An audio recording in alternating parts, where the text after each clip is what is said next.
On June 25, 1950, 75,000 soldiers from the North Korean People's Army rushed across the 38th parallel, a boundary drawn up between the United States and the Soviet Union, which separated Korea into North and South, with the North communist and firmly aligned with the Soviet Union, and the South democratic and aligned with the United States. 1 month later, the United States would enter the war, anxious to achieve a quick armistice with the North out of fear of dragging in the Soviet Union or China and launching World War III. But how did a war that would last to this day begin? Hello and welcome to another episode of the Infographics Show. Today we're telling the story of the Korean War. Korea was seized as part of the Japanese Empire early on in the 20th century. After a stunning defeat of Russia, the world was forced to accept that Japan was a new world power, and Japan itself was eager to add to its territories. Unfortunately for the people of Korea, this meant that the Japanese army would occupy the nation until the end of World War II. Upon Japan's defeat, however, something needed to be done about its former imperial holdings. As part of its unconditional surrender, Japan was forced to recall its armies in Asia back to its home island, and to give up most of its overseas territories. Yet, while Manchuria would be returned to the Chinese, nobody had any idea about what to do with Korea. Ultimately, the nation was divided along the 38th parallel, and in a bid to seek to pacify the Soviet Union, Soviet forces were allowed to take control of the North, and the Americans would take control of the South. Nobody, by the way, had bothered to ask the Koreans what they themselves wanted. By 1950, the South was controlled by anti-communist dictator Syngman Rhee, which the US very reluctantly supported. The North, however, was enthusiastically supported by the Soviet Union, who had installed Kim Il-sung as its leader. Both men wanted to reunify Korea under their own rule, and border skirmishes between the two nations were common, with almost 10,000 troops killed in battle before the war officially began. Then came the major offensive from the North in the summer of 1950. For the United States, the conflict was not a border dispute between two rival nations, but rather part of a larger and growing struggle between the forces of communism and democracy. The United States considered non-interference an impossibility, and a secret National Security Council report even recommended that the United States use military force to contain communist expansionism anywhere in the world, regardless of the intrinsic strategic or economic value of the lands in question. For the US, the die was cast, and what was quickly seen as a war of aggression backed by the Soviet Union was met with US troops. President Harry Truman would go on to say, "If we let Korea down, the Soviets will keep right on going and swallow up one place after another." This anti-communist sentiment would in later years lead to the domino effect theory, which claimed that if one nation was allowed to fall to communism, it would pave the way for many others to do the same.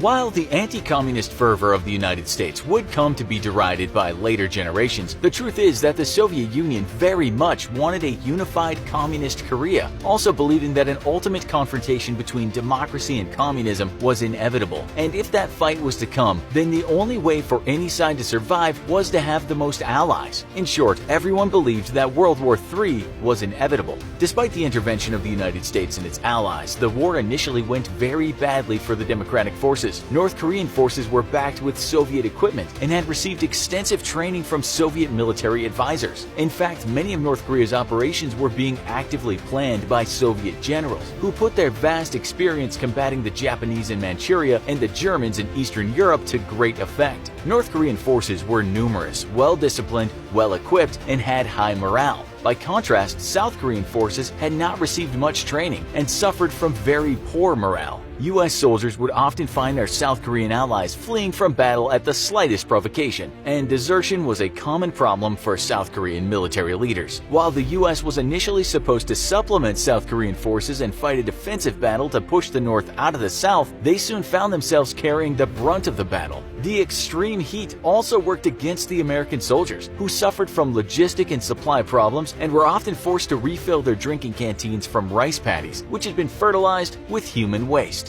This led to outbreaks of disease and illness, which further decreased US strength. The US desperately needed to relieve pressure on its forces, and it was decided that an amphibious invasion behind North Korean forces would be launched. The plan was extremely risky. If the landings went poorly, then American forces would be destroyed on the beaches, overwhelmed by superior North Korean firepower. Yet if it was successful, then North Korea forces would be cut off from their supply lines and forced to fight on two fronts at the same time. Kim Il-sung, leader of North Korea, was completely aware of the vulnerability of his forces to being flanked by landings at his rear, and had even received some intel from the Soviets that American landings at Incheon were possible. Yet Kim Il-sung did not believe that the Americans would attempt such a landing, as Incheon's beaches were notoriously treacherous and difficult terrain, and its dangerous tides only afforded a few hours of safety for landing craft.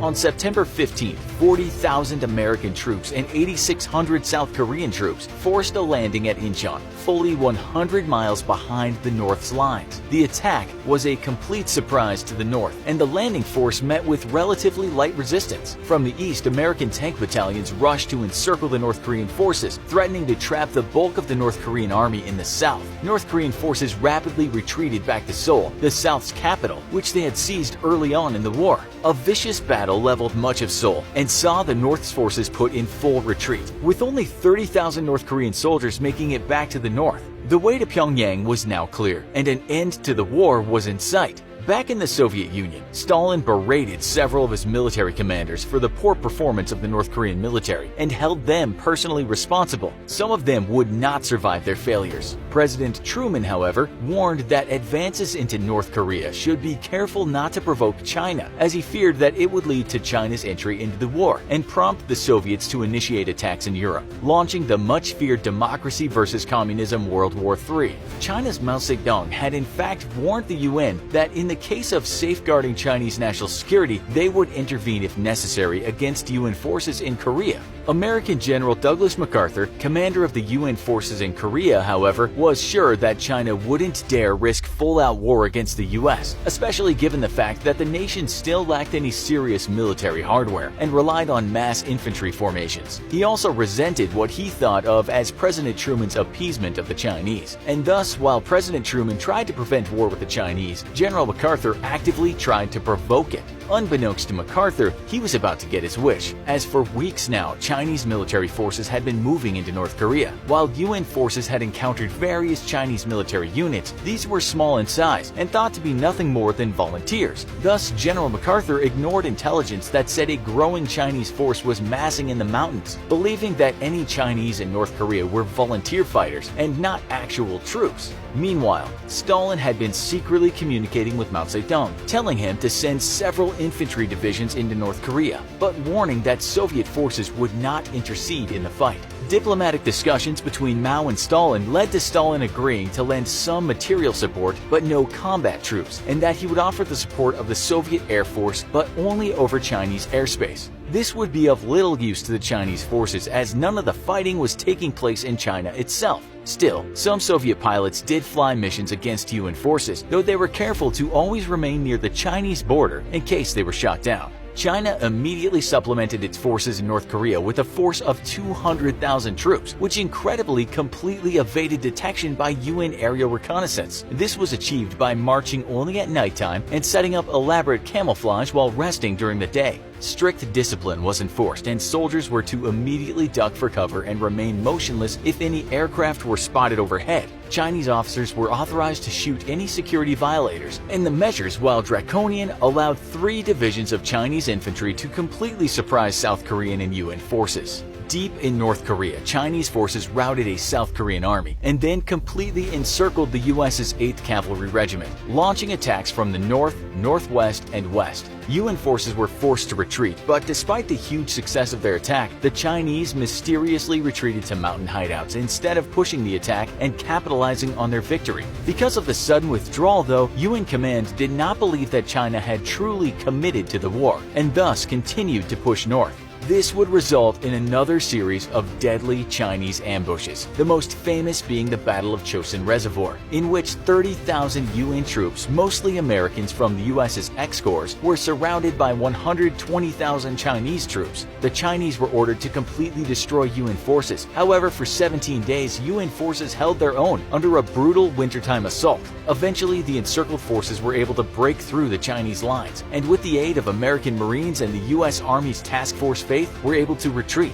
The battle would see 1,000 UN soldiers killed, with 20,000 Chinese killed, mostly due to the superior equipment and tactics of the Americans and their British and South Korean allies. The battle, however, marked the end of offensive operations in North Korea. With China fully committed, President Truman desperately wanted to avoid a third world war, and thus ordered UN forces to move back to the 38th parallel. As negotiations took place, fighting continued along the 38th parallel until finally, after 2 years of negotiations, an armistice was signed on July 27, 1953. A ceasefire, which lasts to this day, was immediately put into effect, but a satisfactory end to the Korean War was never achieved.